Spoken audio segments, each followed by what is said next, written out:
Hello friends, സാന്ത്വനത്തിലേക്ക് എല്ലാവർക്കും സ്വാഗതം. അങ്ങനെ അനുമോൾക്ക് വക്കീൽ നല്ല വഴക്കൊടുക്കുക കേട്ടോ. എന്തായാലും കേസ് സ്ട്രോങ് ആയിരുന്നു. പക്ഷേ അനുമോൾ എന്തിനാ അവസാന നിമിഷം ഇങ്ങനെയൊക്കെ പറഞ്ഞത്? ഞാൻ ഒട്ടും പ്രതീക്ഷിച്ചില്ല.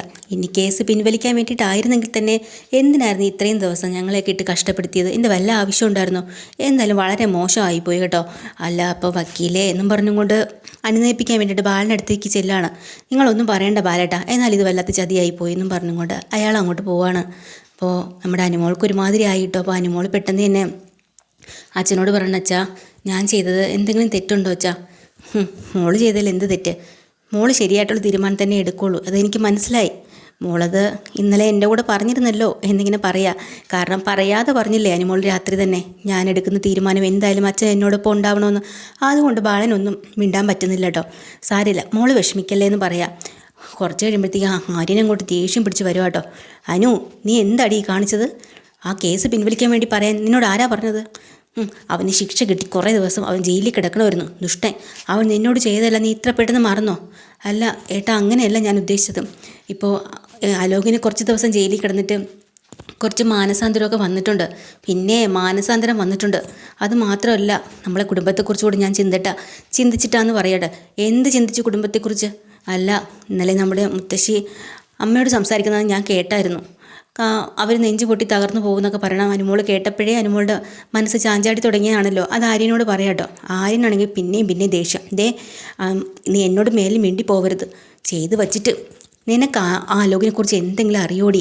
അവനാണെങ്കിൽ ഇത് വെച്ച് നിന്നെ പക വീട്ടിക്കൊണ്ടിരിക്കും. നീ നോക്കിക്കോ. ഇപ്പം കാണിക്കുന്ന സ്നേഹവും അഭിനയവും ഒന്നും നീ കണക്കിലെടുക്കരുത് അനുമോളെ.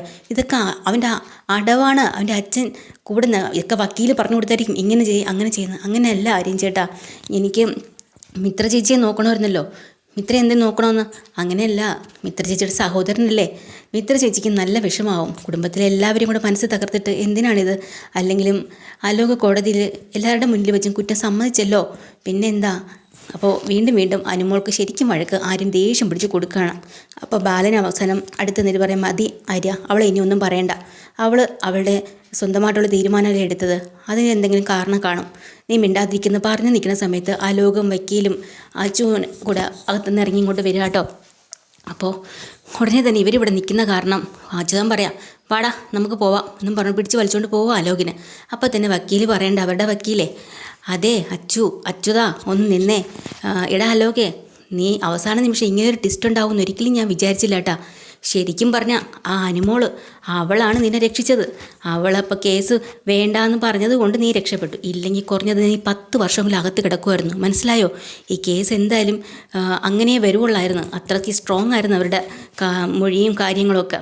നീ രക്ഷപ്പെട്ടെന്ന് പറ. അവളാണ് അതിനെല്ലാത്തിനും കാരണക്കാരി എന്നൊക്കെ ഇങ്ങനെ വക്കീൽ പറയുമ്പോൾ അച്യുതന് ദേഷ്യം വരും കേട്ടോ. അപ്പോൾ അച്യുതൻ പറയാണ്, അതെ അവൾ അവിടെ നിൽക്കട്ടെ, നീ ഇങ്ങോട്ട് വന്നേ, ആരെ നമുക്ക് നോക്കേണ്ട കാര്യമില്ലാന്ന്. പക്ഷേ നമ്മുടെ അലോകിന് മനസ്സ് കേൾക്കുന്നില്ല കേട്ടോ. നോക്കുമ്പോൾ അനുമോൾ അങ്ങോട്ട് തിരിഞ്ഞ് നിൽക്കുകയാണ്. നേരെ അനുമോളുടെ അടുത്തേക്ക് ചെല്ലാണ്. എടാ നീ എങ്ങോട്ട് പോകുന്നു എന്ന്. അച്ഛനെ നിൽക്കുക, ദാ വരുന്നു എന്ന് പറഞ്ഞാൽ അലോക് നേരെ അങ്ങോട്ട് പോവാം. അലോക് അനുമോളുടെ അടുത്ത് നിന്ന് അനുമോളെന്ന് വിളിക്കാൻ കേട്ടോ. അപ്പത്തിന് ആര്യന് ദേഷ്യം വന്ന് അടിക്കാനായിട്ട് ചാടി വീഴാണ്. ബാളം കയറി തടയാണ്, നീ മിണ്ടാതിരിക്കുന്നത്. അങ്ങനെ അനുമോളുടെ അടുത്തേക്ക് ചെന്നിട്ട് അനുമോളെ ഒന്ന് നോക്കിയിട്ട് പെട്ടെന്ന് തന്നെ ആ കാലിലേക്ക് അങ്ങ് വീഴുക കേട്ടോ. നമ്മുടെ അലോക് കാലി പിടിച്ച് കിടന്നും കൊണ്ട് അങ്ങോട്ട് പൊട്ടിക്കരയാൻ തുടങ്ങി. അപ്പോഴാണ് അവിടെ നിന്ന് കുറേ ആളുകൾ മൊബൈലൊക്കെ കൊണ്ടുവന്ന് ഇതെല്ലാം ഷൂട്ട് ചെയ്തെടുക്കുകയാണ്. അപ്പോൾ പൊതുവേ നാട്ടിൽ നടപ്പം അങ്ങനെയാണല്ലോ. എന്ത് കാര്യം ഉണ്ടെങ്കിലും നാട്ടുകാർ ഓടി ഒന്ന് മൊബൈൽ എടുക്കുമല്ലോ. അതുപോലെ തന്നെ അവിടെ അയ്യേ ഇത് കണ്ടുകൊണ്ട് നമ്മുടെ അച്യുതനാകെ നാണം കെട്ടുപോയി. ഇവനിത് എന്ത് കാണിക്കുന്നു? അവിടെ കാലിപ്പോയി വീഴുന്ന നാണം കെട്ടവൻ. നാണം കെട്ടവൻ, നീ എന്തിനാണ് അവളെ കാലിപ്പോയി വീണേന്ന് പറഞ്ഞുകൊണ്ട് അച്യുതൻ കേട്ടോ. ബാലനും ഗോമതിയും ഒക്കെ മിണ്ടാതെ മാറി തന്നെയാണ് നിൽക്കുന്നത്. ആര്യനും അങ്ങോട്ട് നിൽപ്പുണ്ട്. പക്ഷേ അനുമോള് കുറേ പറഞ്ഞിട്ടുണ്ട്, എണീക്ക് അലോക എന്തായി കാണിക്കുന്ന മാറങ്ങോട്ട് എന്നൊക്കെ പറഞ്ഞിട്ടോ അലോക എണീക്കണേ ഇല്ല.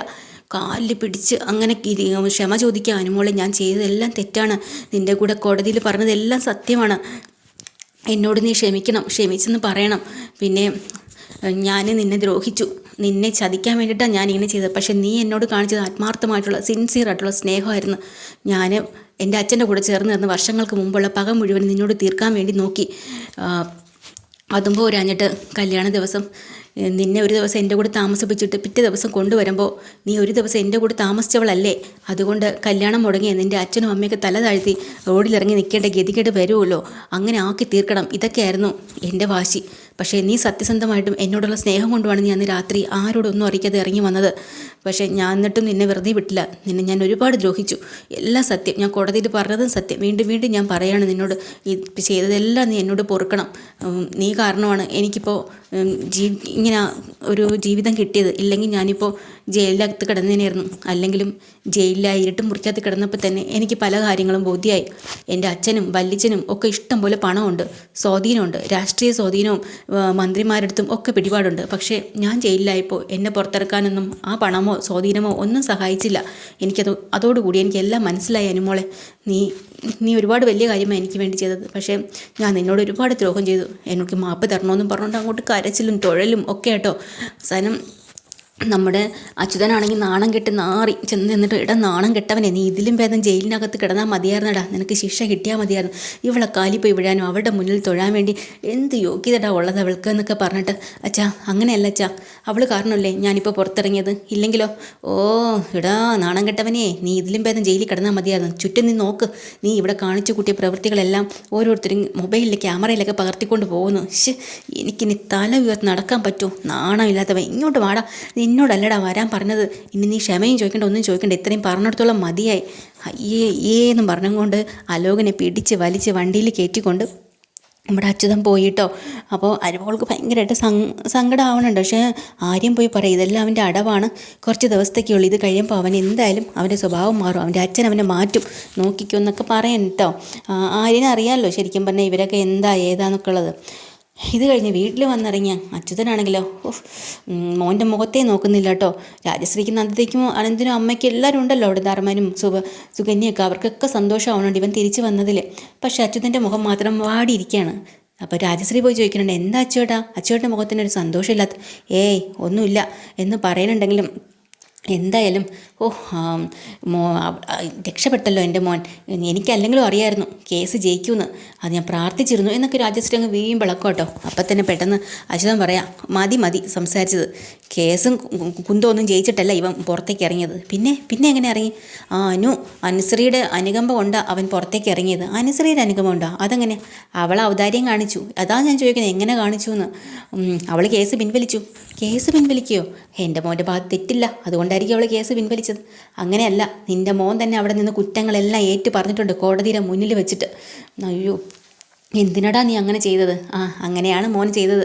അപ്പോൾ തെറ്റുകളെല്ലാം ഏറ്റു പറഞ്ഞപ്പോഴത്തേക്കും അനുശ്രീ പറഞ്ഞു, എന്തായാലും ഒന്ന് പഠിക്കാനായിട്ടൊരു പാഠം കൊടുക്കാം, അത് ഒരു തവണത്തേക്ക് ക്ഷമിച്ചേക്കാൻ പറഞ്ഞിട്ട് അങ്ങനെ വെറുതെ വിട്ടത് അവൾ കേസ് പിൻവലിച്ചത് കൊണ്ട്. അറിയോ? എന്നിട്ടോ നേരെ വീട്ടിലേക്ക് വരുന്നുണ്ടോ? ഇവൻ്റെ ഭയങ്കര ഷോ ആയിരുന്നു കോടതിയുടെ പുറത്ത്. അവളെ കാലിൽ ചെന്ന് വീണിരിക്കുന്നു ഇവൻ മാപ്പ് പറയാനായിട്ട്. ആര്? അലോകോ? അനുശ്രീയുടെ കാലിലോ? അതെ, നാട്ടുകാരെല്ലാം നോക്കി നിൽക്കണ്ടായിരുന്നു. ആ ബാലനും എല്ലാവരും മുമ്പിൽ വെച്ച് അവൻ എൻ്റെ തൊലി ഉരിച്ച് കളഞ്ഞു. ഒരു അച്ഛനാണെന്നും പറഞ്ഞുകൊണ്ട് ഞാൻ എൻ്റെ അഭിമാനത്തോടുകൂടി എങ്ങനെ നടക്കും? എന്നാലും അലോകെ, നീ എന്തിനാണ് ഇങ്ങനെ ചെയ്തത്? അപ്പം നാണം കെട്ടവനെ എന്നും പറഞ്ഞിട്ട് രാജശ്രീ, ഞാനിവിടെ നിനക്ക് വേണ്ടി പ്രാർത്ഥനയും വഴിപാടുമായിട്ട് കാത്തിരിക്കുമ്പോൾ നീ എന്തായി കാണിച്ചത്? അമ്മേ, അത് ആ അലോകാകെ തകർന്നു പോയിട്ടോ.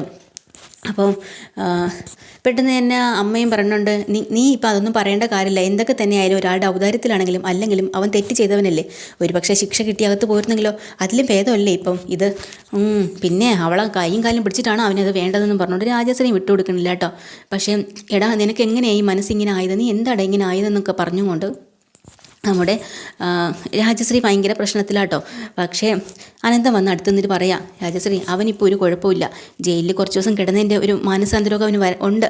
പക്ഷേ നേരത്തെ ആയിരുന്നു അവന് പ്രശ്നം, ഇപ്പം അവൻ നോർമലായി വരണു എന്ന് വേണം പറയാനായിട്ട്. അവൻ ഇനിയെങ്കിലും നന്നായി ആവട്ടെ. അപ്പോൾ തന്നെ നമ്മുടെ ധർമ്മനും പറയുന്നുണ്ട്, എന്തിനാ ഏട്ടാ ഇങ്ങനെ സ്വയം താഴേണ്ട കാര്യമൊന്നുമില്ല.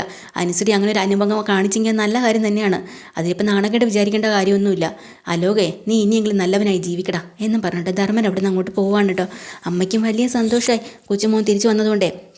പക്ഷേ രാജശ്രീക്ക് അങ്ങ് നാണം കേട്ടുപോയി കേട്ടോ. പിന്നെ അത് മാത്രമല്ല, നമ്മുടെ അലോകിൻ്റെ അവസ്ഥ ഒരു വല്ലാത്തൊരവസ്ഥയായിപ്പോയി. മോൻ്റെ ആ ഒരു പ്രസരിപ്പും ദേഷ്യവും അതൊന്നും നഷ്ടപ്പെട്ടു പോയില്ലേ. അപ്പോൾ തന്നെ രാജശ്രീ തകർന്നു പോയി കേട്ടോ. അങ്ങനെ അലോകിന് ഇത്രയും ദിവസം ജയിലിൽ കിടന്നിട്ട് വന്നിട്ട് അവനോട് ഇങ്ങനെയാണോ പെരുമാറേണ്ടത്, അവിടെ നല്ല ആഹാരമൊക്കെ കൊടുത്ത് റെസ്റ്റ് എടുക്കട്ടെ എന്നൊക്കെ പറഞ്ഞ് അലോകിനെ മേളിലേക്ക് പറഞ്ഞേക്കുക. മേളിൽ പോയി അലോക് റൂമിനകത്ത് ഒറ്റയ്ക്ക് ഇരുന്നിട്ട് വീണ്ടും അനുമോൾ പറഞ്ഞ കാര്യം ഓർക്കുക. എന്നോട് ഇത്രയൊക്കെ ചെയ്തു, പക്ഷെ ഞാൻ ഈ കേസ് പിൻവലിക്കുകയാണെന്നൊക്കെ പറയുന്നതും അനുമോളെ പിടിച്ചുകൊണ്ട് പോയതും അനുമോൾ ഇവരൊരുമിച്ച് കഴിഞ്ഞതും ഒക്കെ ഓർത്തെടുക്കുക കേട്ടോ. അനു നല്ലൊരു കുട്ടി, അവൾ പാവമായിരുന്നു. എന്നാലും ഞാൻ അവളെ ദ്രോഹിച്ചല്ലോ എന്നൊരു കുറ്റബോധം അത് അവിടെ ഇരുന്നുകൊണ്ട് ഇങ്ങനെ ആലോചിച്ചിരിക്കുകയാണ്. പക്ഷേ ദേവമംഗലത്താണെങ്കിൽ അനുസരിക്ക് ഒരു സമാധാനം കിട്ടുന്നില്ല കേട്ടോ. ആര്യൻ വിട്ടുകൊടുക്കുന്നില്ല. ആര്യൻ വഴക്കേൻ എന്തിനാണ് ഇപ്പം ഇത് ചെയ്തത്, അവൻ്റെ സ്വഭാവം നിനക്ക് അറിയാഞ്ഞിട്ടാണ് എന്നൊക്കെ പറയുമ്പോൾ ആനന്ദ് വന്ന് പറയുന്നുണ്ട്, അനിക്കുട്ടി നീ ഇപ്പോൾ അവന് വേണ്ടി ഒരു ഔദാര്യം ചെയ്തു, അത് അവൻ നന്നാവും എന്നുള്ളത് കൊണ്ടാണോ? അങ്ങനെയാണെങ്കിൽ ഒരുപക്ഷെ അത് തെറ്റാവുമെന്നാണ് എനിക്കും തോന്നുന്നത്. അവൻ നന്നാവാനൊന്നും പോകുന്നില്ല എന്നും പറഞ്ഞും കൊണ്ടാണ് ആനന്ദ് കേട്ടോ. അപ്പോൾ ആര്യം പറയുന്നുണ്ട്, ഏട്ടാ ഇവൾക്ക് വട്ടാണ്, അവന് ഒരു ശിക്ഷ വാങ്ങി കൊടുക്കേണ്ടതിന് അവൻ പോയി അവസാന നിമിഷമായപ്പോഴത്തെ ഇങ്ങനെ മുത്തശ്ശിയുടെ കാര്യവും പറഞ്ഞുകൊണ്ട് അവൾ കേസ് പിൻവലിച്ചിരിക്കുന്നു.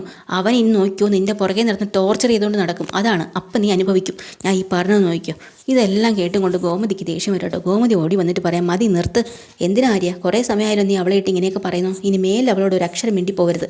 പിന്നെ ഒരു കാര്യം ഓർത്തോ, ഒന്നുമില്ലെങ്കിലും അവൻ ജയിലിൽ നിന്ന് വന്നു, അവൾ കേസ് പിൻവലിച്ചു, ഒക്കെ ശരി തന്നെയാണ്. എന്നാലും കുടുംബത്തിലൊരു സമാധാനം കിട്ടുമല്ലോ. ഇതിപ്പോൾ അവൻ അങ്ങനെ എങ്ങനെ സംഭവിച്ച് ജയിലിനകത്ത് വർഷങ്ങളോളം ശിക്ഷ കിട്ടി പോയിരുന്നെങ്കിലോ എൻ്റെ അമ്മയുടെ അവസ്ഥ എന്താവും പറ. പിന്നെ നമ്മുടെ ബന്ധുക്കൾ എങ്ങനെയൊക്കെയായാലും അവൻ എൻ്റെ ഏട്ടൻ്റെ മകൻ തന്നെയല്ലേ. എൻ്റെ മോളോട് അവൻ ചെയ്ത ദ്രോഹം തന്നെയാണ്. പക്ഷേ എന്നാലും അതിനുള്ള ശിക്ഷ കൊടുത്തല്ലോ, അവനെല്ലാം ഏറ്റു പറഞ്ഞല്ലോ.